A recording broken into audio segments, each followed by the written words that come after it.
Taping but at war. FEMA ran a test to see how effectively our phones could scare the shit out of us. And Kevin McCarthy was the victim of the first hacker of the House. It left North Carolina Representative Patrick McHenry, Patton Oswalt as a ventriloquist dummy, serving the angry after McCarthy's ousting. Chair declares the House in recess, subject to the call of the chair. That man is mad, which is only slightly undermined by the fact that he's dressed like a 4-year-old who's going to fuck up the whole wedding. Since For the New Speaker will likely be held this week, and so far the frontrunners seem to be far-right Jim Jordan or Steve Scalise without the baggage. And you know who described him as that? He did! And to describe yourself as David KKK without the baggage is a choice, because that man is all baggage. Without it, he's just the crypt keeper with a pat.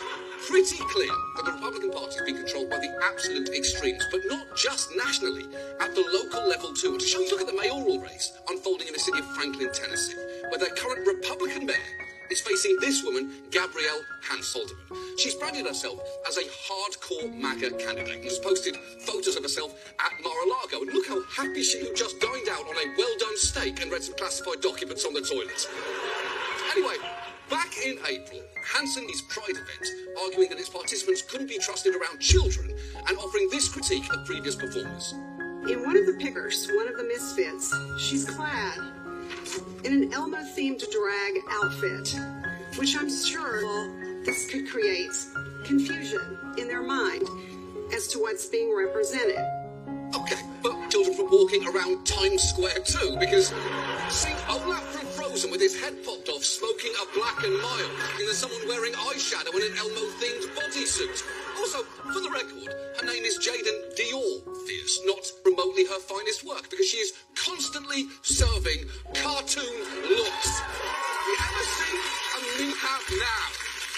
Hansen also tried to pressure the Nashville airport out of funding a Juneteenth celebration, saying, I don't want my tax hits going to radical agendas. And with all due respect, you're talking to an airport, Gabrielle. It doesn't care about you. It doesn't. An airport. The only food available is either dill pickle almonds or brisket nachos with no middle ground. It'll sell your lost luggage. The airport is a cruel, unfeeling dimension, uninterested in your culture war bullshit. Now, Singleton and her base posting photos of diverse groups of supporters, including this one, labelled as an executive women's club, who she said had provided encouragement with the hashtag #VoteHansen. But while that might seem like an endorsement from those women, just watch what happened when a local reporter tried a simple question. Do you support Gabrielle Hansen? I do not. I actually do not know who that is. After someone social media at a restaurant in Chicago, Hansen posted an update on Facebook claiming, these are all my friends that have relocated to Nashville rep me. The women say, that's a lie. Any message you would have for her? I would encourage her to, she can take photos with those folks if she's looking for supporters. There's no need to comb pictures on the internet to make up a story. Ow! Not only are those women clearly not your friends, you definitely just united them against you. I had your post in the group chat, and the replies are still going right now. And the thing is, he had shit a truly ridiculous amount of times. Earlier this year, during a podcast interview, she claimed to have predicted the Covenant school shooting in Nashville. About it, chalking it up to what could have been a Holy Spirit thing. What's more, she also claimed that she told a police officer about that different issue. The problem is, that same local reporter tracked down that officer's body cam video, which told a different story. She never mentions anything remotely like the Covenant School shooting. No mention of a premonition, no mention of an active shooter. And Hansen's fabrications have gone even further in a talk radio interview, questioning how actress Melissa Joan Hart happened to be near Covenant children who were trying to escape. Well, maybe that's why Melissa Joan Hart was there. She must have known it was going to happen also. Melissa Joan Hart psychically knows when a school shooting is about to happen? That is not something an elected official, Disney Channel exec, probably screamed in 2002 after inhaling a metric ton of cocaine. And before we out and acknowledge that reporter, Phil Williams, because he's been all over this story, and we've featured his work on this show a bunch in the past. If you are a politician, his foot on your goddamn neck. His official News Channel 5 bio features a quote from a Nashville political strategy: call your PR person. If Phil Williams calls, call your lawyer because you are in trouble. This is a bad round with Phil Williams. And it seems Gabrielle Hansen is currently in her finding out era when it comes to her dealings with him, because weird new context around her life. Remember her bullshit outrage over the local Pride event? Well, Phil discovered something that a hell of a double standard. Children seeing images that they could not unsee was why the Franklin alderman said she tried to block a pride celebration. In a podcast interview, it was a question of basic morality. Yet where was her morality during Chicago's 2008 Pride policy? At the time, Tom Hansen was running a Republican campaign for Congress, and organizers agreed to let him in. He told Alute, so it just came to me. I said, maybe I'll wear an American flag Speedo. And my wife said, if you do that, I'll hold you. So, just to recap, Snatched Elmo, irreparably harmful to children. Star-Spangled Ball bag here, that's apparently... I'm not here to police anyone else's drag, but... Is he tucked? It was June, though. Anyway, if all that wasn't enough, just this yet another scandal, this time involving an eye-catching group that showed up to support and protect her at a candidate forum. The man on the left is Sean Carr, anti-Semitism watchdog group as, quote, a disturbed neo-Nazi and Holocaust denier with a documented history of violence. Then there's Brad Lewis. He's the operator of the Lewis Country Store on the far west side of Nashville, a store known for its extreme right. Recently went on the market. Gabrielle Hansen was the real estate agent who got the listing. A recent investigation by the Southern Poverty Law Center was being used as a white nationalist fight club. Lewis responded in a post on Telegram calling himself an Hansen. The people you're with have described themselves as literal Nazis. Is this the type of people you should be associating with? Literal Nazis? Again, Phil Williams is just wrecking her, waving a cell phone in Hansen's face asking, this or what? And doing it loud enough for the whole road to hear. Also, what on earth did that cursed Zillow listing look like? Your business in this income-generating 3-unit mixed-use white supremacist building. First floor is a store with terrible vibes, and the second floor unit is a neo-is. Now, Hansen denies engaging that group as security, despite the fact that she walked into that meeting with a Holocaust denier while a Proud Boy's face tattoo. And she's tried to deflect criticism over the fact that she took a literal Nazi's real estate listing and bold choices. If you based me on all the clients that I'm representing currently, I would be a white supremacist, neo-Nazi, being like my one client, and I would be black too.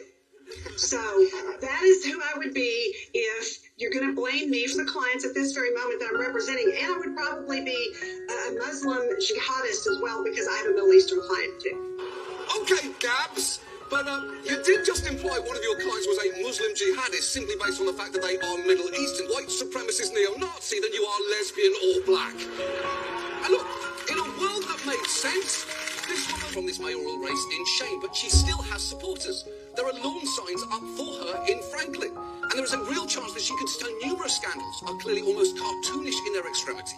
Her behaviour is entirely emblematic of Republican politics from the local, where if we learned anything this week, is that far-right Republicans maintain a vice-like grip over the entire party. And in Franklin going forward, might be if we can somehow get more reporters to take a page from Nashville's nosiest bitch. And now, people on TV share increasingly unhinged conspiracy theories about Taylor Swift. Okay, Travis Kelce dating. Is that the big question? That is the question. Everybody's on. It just makes you think, is there something else going on? Like, is Taylor sane? I don't know. You're investigating. There's so many conspiracy theories about this. Is anything really a coincidence these days? Is anything accidental? I say, where's the conspiracy involved here? Floor Director Megan thinks that this is all a cover-up to conceal Taylor's true boy. So Travis is doing Taylor solid. The NFL was struggling to get women to watch football. And there is a part of me that's like, We're getting ready to release, right? The theme for this album is the color red. Travis Kelce plays for the Chiefs. They are a big red team. He was also born an emotional fool, Travis. Okay, so Taylor Swift is from Philadelphia originally, that maybe she's actually trying to mess with Travis. He knows that they're going to get to the Super Bowl. Okay. And the theory is she's going to eventually ghost him at that point. It rose all the way to the White House, though. The White House press secretary was even asked about the potential romance. The vernacular of the National Security Council, I can neither confirm or deny those reports. The story tonight concerns school. For some, it's the place to make lifelong friends and enjoy first crushes, while for others, and I'm not naming names, difference. Specifically, we're going to talk about homeschooling. During the pandemic, many parents were suddenly forced to do it, and while some struggled, others thrived. A, B, C, D, E, F, G, H, I, J, K, L, M, N, O, P, Q, R, S, T, U, I, N, Z. Now you know your ABC. That is clearly excellent, but it is also to make other parents look like total shit. Because that is significantly better than anything I did with my kids during the pandemic. It was much more hiding in the closet, praying they would not find me. Also, quick shout out to the baby on the counter, living her best life. What's going on? But yet, there she is in the centre of it all, like Mariah Carey on a New Year's broadcast. Now that family, like med school, but for some, homeschooling isn't just a pandemic-era necessity, it's a way of life. And you may have heard a stereotype of homeschool object to what kids learn in public school environments, and I admit, those people do exist. Take this man who offers this pretty shaky rationalisation. I think the type of content on what they're teaching about sex or anal sex, that my classroom where a teacher or someone else is teaching her about that. And that was your experience in school? I through friends those ages, because mine was only in first grade and over. Well, that sounds like total bullshit. Although I guess I do definitely not happening should continue not to happen. But the truth is, the homeschooling community is much broader than just right lube demonstrations. By one estimate, there are now around 2 million children being homeschooled in this country, and parents can choose that the kids have social or health problems or disabilities that aren't being accommodated. Maybe they're families with legitimate fears about school safety or who are in the military. A growing number of black parents opting to homeschool due to whitewashed curriculums and zero-tolerance policies in schools that disproportionately criminalise their lots of reasons to do it. And the fact is, for some kids, getting to be homeschooled can be genuinely transformative. I had to take her out of Detroit schools. She says she was being bullied relentlessly for her appearance. It didn't seem like her administrators cared. You know, or not want to ask specific questions because I'm like, oh, am I like, they gonna call me dumb? When you transitioned to homeschooling, how did you... Confident. It was just like kind of like a sunshine, like the clouds opening a little bit. That's great. That is very you usually hear me say after a clip on this show. It's usually a variation of that's horrible, that's heartbreaking, or shut the fuck up, you baby bitch. This is a welcome change of pace. The point is, the ceiling of how good homeschooling can be is admittedly very high. Bad it can get is basically non-existent. Because to an extent that you may not realise, in many parts of the country, homeschooling is essentially almost damaged. So given that, tonight, let's take a look at homeschooling. Let's start with the fact there is a lot that we don't know about homeschooled kids from exactly learning. When I said there are around 2 million of them, the reason that's an estimate is that, depending on the state, homeschool families might not have to report what they are doing. In 26 states, parents simply have to file a notice once a year with officials to let them know that they are homeschooling their child. In these 13, they only have to file a notice to check in ever again. And in the remaining 11, they don't have to notify anyone at all. And when it comes to the education itself, supervision stops, as in most states, there is no oversight and no evaluation by anyone of the academic programme and of students' That is not a concern. And the parents will simply come up with all sorts of innovative ways to teach their kids. Here is one parent, enthusiastically... I can't tell you how many times, in my home, in our kitchen table, we've dissected, sheep eyeballs or frogs. Great labs for this kind of thing. Where does somebody get a sheep eyeball? Well, John, you just Google. Most people see. Absolutely. Okay, first, are kitchens the best lab for this kind of thing? I'm just saying, maybe don't go dissecting sheep eyeballs in the same place where you cut olives for salad. Also, do not bite what that man just said.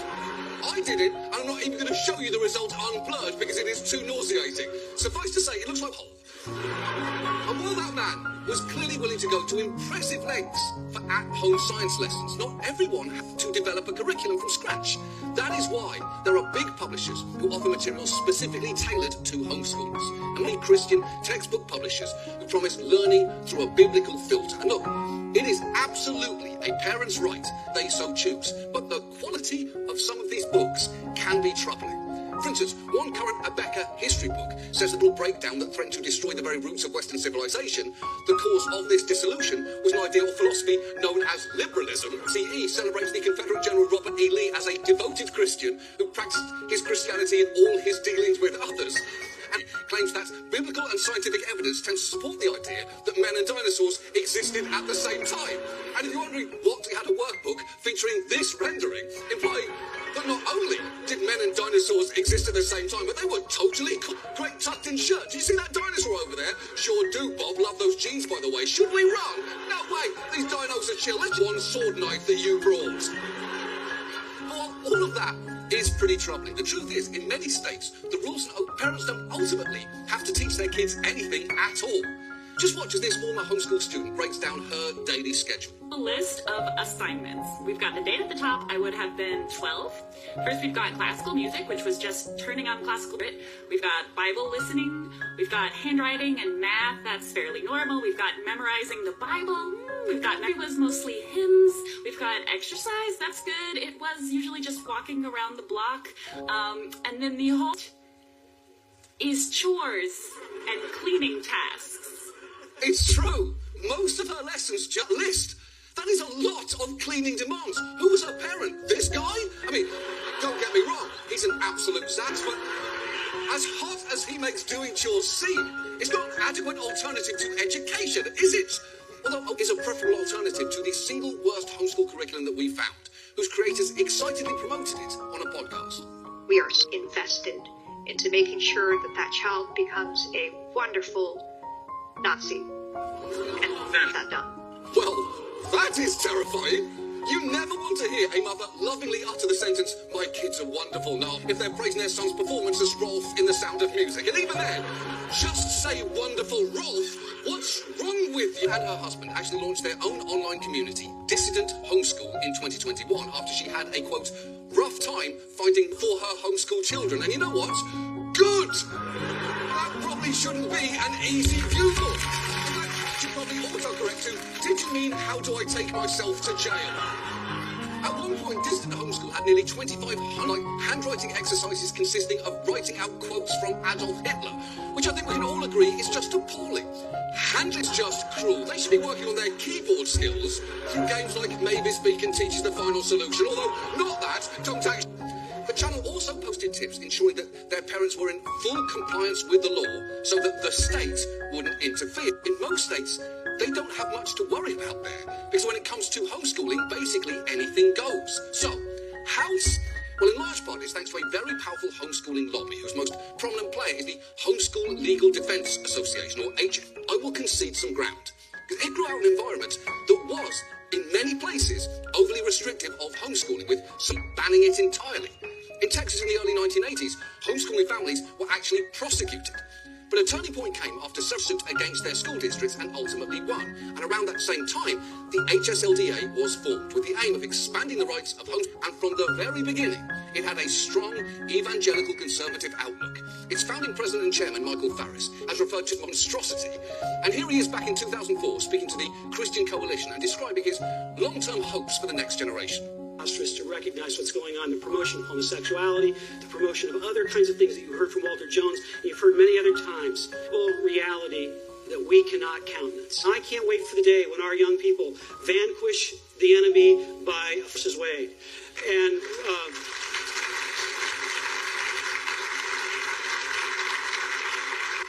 the specter of same-sex marriage. That's the standard of victory. Okay, there is a lot that is hard to take in that clip, that on half of it, and that he's saying vanquish the enemy, despite looking less like a warrior and more like your tax accountant's assistant. Extensively from a hard-right perspective on issues that have nothing to do with homeschooling, opposing everything from vaccine mandates to significant a force it is, that even some parents who are uneasy with its political leanings feel that they have no choice but to be members. Calling group to offer an alternative to what she saw as a whitewashed curriculum, talking about her relationship to the HSLDA. Whenever there's a threat, right, to homeschool, oh, you will see us come together. You know, it may not, we're not going to stay together, but we will band up because we all our right to homeschool. And that's the nuanced aspect of being in the homeschool world. The people that you have to work with in order to dear are also the people who crush you. It's true. The HSLDA have made themselves working with them, even if they don't agree with everything they stand for.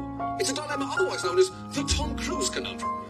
On one hand, on the other, a billion-year contract to an alien mafia. It's tricky, right? It's tricky. What's a bunch of young hots to do? Plus, Tom Cruise will probably never die.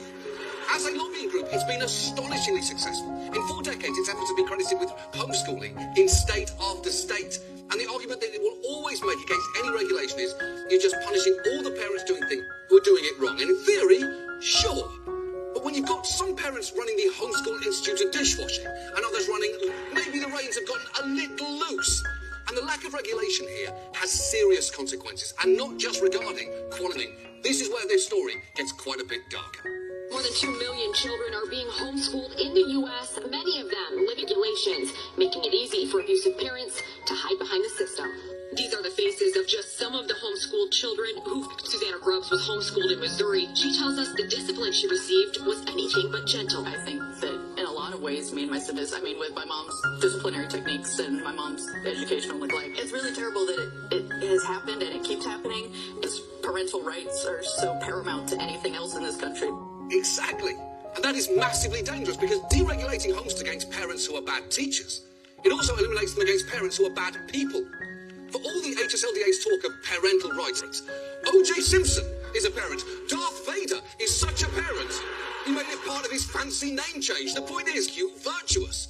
And one of the key problems here is child welfare laws were written before homeschooling was legal. They rely heavily on the premise that a child is going to be in school and seen by other adults. As this DA explains. All of our schools, teachers and school administrators are mandated reporters. So, if a child comes to school with bruises or any way that it gets reported. Right, because the fact is teachers serve multiple functions at school in addition to education. They watch out for signs and they pretend not to know why Ellie won't sit next to Rachel won't sit next to Kelsey is not talking to Ethan, even though Ethan's having a joint birthday party with Rachel's boyfriend since last period. And they do all of that while also trying to teach long division. Teachers are superheroes who should make $1 million. You finally see the fact that it is possible to pull a kid out of school with no questions asked or be exploited by abusive parents, especially as most states don't even screen homeschool parents for red flags. 48 process for parents who choose to homeschool. In fact, even if you have a prior conviction of a crime against a child, you can homeschool. 80 students withdrawn in 6 districts to be homeschooled. 138 lived in families that were the subject of at least one prior report. And yet, despite this, at every turn, the HSLDA has vigorously fought efforts to put any then president in 2015, explaining why they fight all regulations, even ones explicitly designed to prevent child abuse. Any child, whether they be a non-homeschool child or a parent, whether they be a homeschool parent, they can abuse their children. They have the potential, just a few. Why should we, for just a few, invade all of the other innocent parents? That's prior restraint. It's unconstitutional. Are there some categories of regulations around homeschooling that you would support that you don't think of as an... No, not any. Okay, it is bad enough that he's arguing for a total lack of regulation there, but the fact of his mouth before doing so somehow makes it worse. He looks like a cat went to a Zoltar machine and made a wish to be Andy Griffith. LDA views any oversight whatsoever as an attack, even offering members a 24-hour hotline in case of a visit from the state. The woman you saw earlier explaining how they would practice what to do if Child Protective Services showed up on their doorstep. The parent would lock the front door, Legal Defense Association on the phone, hand the phone out the kitchen window, and us kids were supposed to hide in the basement. We actually did drills in case someone ever decided to check in on our well-being. Holy shit, that is dark. Drill getting hurt, not to avoid getting help. It's why fire alarms say pull here in case of emergency and not snitches get stitches. Permitted membership, the HSLDA has the power to stop any kind of oversight in its tracks. Take Rayleigh's Law, named after an 8-year-old girl in West Virginia who was reported for abuse. She died of neglect only a few weeks later. Now, eventually, legislators proposed a law that would prevent parents from withdrawing a childhood abuse or neglect investigation, or when a parent has been convicted of domestic violence, child abuse, or neglect. And it seems like that law, but the legislator who proposed it found out, not so much. There were groups, I want to say, there's like this homeschool defense fund against Rayleigh's Law. The HSLDA. That's it. And there were quotes about how awful this bill was, and it's an attack on homeschool, the goalposts. That's what you do in politics, but I always thought maybe protecting children, you wouldn't actually go about that. Right, and if the HSLDA thinks trying to protect kids from being taken out of school by people convicted of child abuse is an attack on homeschooling, they're saying quite a bit who be. If Chili's responded to a health inspector writing their workers up for pissing in the skillet queso with, "This is an attack on everything the majority of our staff, for the minority who piss and shit in our Presidente margaritas," you'll have some questions about what Chili's thinks it's for. That man's bill never passed. And that story's been repeated in state after state after state. As one legislative aide who has gone up and never seen a lobby more powerful and scary, and a legislator in Arkansas who tangled with them says, "They told me the only legislation they was nothing." At a certain point, it starts to feel like the HSLDA is basically the homeschooling equivalent of the NRA. An extremely powerful, large number of people pursues an outermost fringe version of their agenda. So, where do we go from here? Well, in a perfect kids were both safe and actually receiving a functional education, and there are smaller organisations like this one pushing for those sort.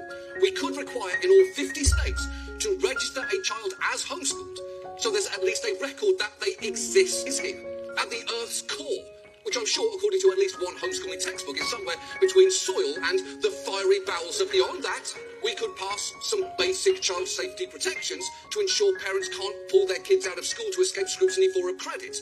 Georgia passed a law that requires parents who pull kids out of school for no reason to send documentation within 45 days, proof of attendance at another school. If they don't do that, they're subject to a follow-up from the state. And even this Republican Georgia state rep, the people in your world that you believe are most protective of you are torturing you or abusing you. I don't like government intervention in a lot of things, but the government's the only person I know of that can intervene in this kind of case to save a child. You're completely right. And agreeing with a staunch Republican Georgia state rep wasn't something I had on my 2023 bingo card. Upping on you-know-who to you-know-what. And to be clear, I share his ambivalence about government intervention here. I understand that in people's personal situations poses a risk, especially to those who aren't wealthy and who aren't white. It's not like I love the idea of lives or that I think our child protective services system is flawless, no notes. We're almost definitely going to be doing a main story on CP. It does seem like giving parents a get out of all scrutiny free, no questions asked card just isn't the answer here. Because being a parent model and being with a parent doesn't automatically make a child safe. And the truth is, a few extra security measures wouldn't homeschool their children responsibly, but they definitely safeguard against those who use personal liberty as an excuse to neglect or harm their kids. Not that it doesn't support Nazis or child abusers, but the fact is, the policies that it relentlessly pushes for allow them to just shouldn't be remotely controversial. Because after all, this is about child welfare. This isn't rocket science. It's not even, don't Google it by the way, I cannot emphasize that enough. All of this is just basic common sense. And now, this. The surprising importance of emojis on divorce court. Now, my understanding, because I had to have somebody explain to me, is a conversation has occurred through emoji and GIF in which you posted a woman you're in a state of sexual excitation. Your Honor, she's a talented surfer who sends peach emojis. Well, were you sending water splashing emojis to your ex? Yes, it was. Did you to your cousin? Why would she send you cucumber and eggplant emojis? She has a bit of sense of humor, but I didn't feel it. That ain't funny. When you're sorry to leave a drooling face emoji, and why was she saved in your phone as the blueberry? Something cute, she's sweet. Oh, so she... It was just the first thing I found in my mind. Found text to a guy with a smiley face with a mouth wide open and a purple thing like a... Hey, I mean, smoking gun.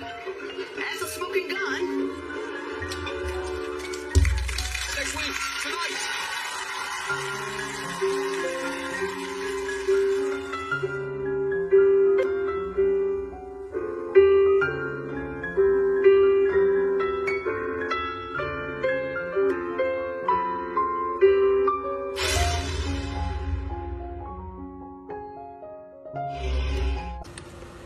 Hello, xin chào tất cả anh em. Hôm nay đang một ngày làm việc của mình.